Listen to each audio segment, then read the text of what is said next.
झालं भेटून, आता जायचं. माझा तुझ्यावर पूर्ण विश्वास. ठरला तर मग या मालिकेमध्ये पुढील भागात आपल्याला पाहायला मिळेल अस्मिता सचिनसाठी इतकी आंधळी झालीय की आता सायलीचा संसारच मोडायला निघाली आहे का, ते जाणून घेण्यासाठी व्हिडिओ संपूर्ण बघा. गोष्टी तुझ्यापासून लपवाव्या लागल्या तर तू आपण नातं संपवून टाकशील. सुभेदारांच्या घरात सगळीकडे एक वेगळीच हालचाल असते, कारण आज घरात एक खास पाहुणा येणार असतो, सचिन.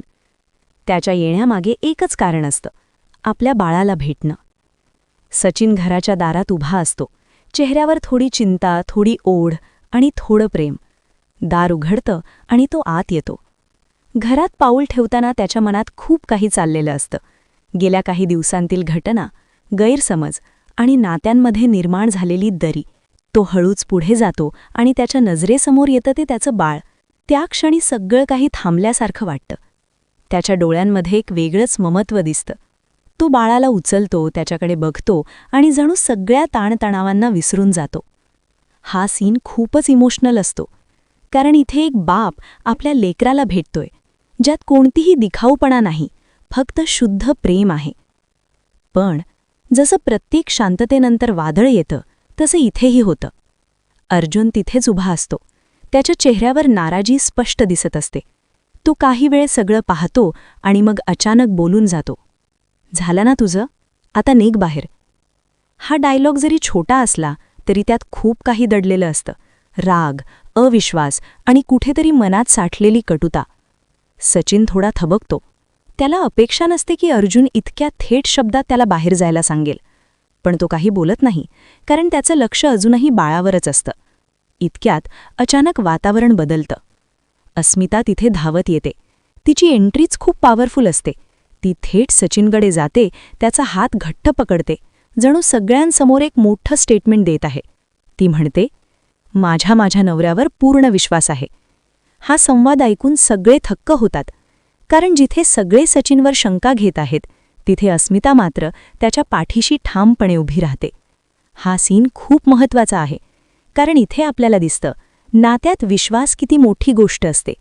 जेव्हा सगळं जग विरोधात उभं राहतं तेव्हा जर एक व्यक्ती तुमच्यावर विश्वास ठेवते तर तेच तुमचं खरं बळ असतं.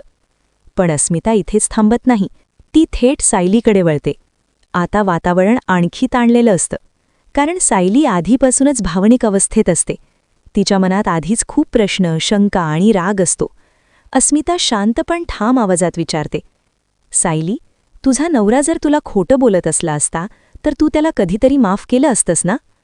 हा प्रश्न साधा वाटतो, पण खूप खोल आहे, कारण हा फक्त एक प्रश्न नाही तर सायलीच्या विचारसरणीची परीक्षा आहे. सगळ्यांच्या नजरा सायलीकडे लागलेल्या असतात. सायली काही क्षण शांत राहते. तिच्या चेहऱ्यावर भावना स्पष्ट दिसत असतात, दुखावलेपणा, राग आणि थोडासा गोंधळ. आणि मग ती उत्तर देते, नाही अस्मिताताई, माझ्याकडे अशा खोटेपणाला अजिबात माफी नाही. मी त्याला माफ केलं नसतं. हा संवाद खूप स्ट्रॉंग आहे. सायली इथे स्पष्टपणे सांगते की तिच्यासाठी विश्वास तुटणं म्हणजे सगळंच संपणं. ती कोणत्याही परिस्थितीत खोटेपणाला स्वीकारू शकत नाही. हा सीन पाहताना प्रेक्षकांच्या मनात दोन बाजू तयार होतात.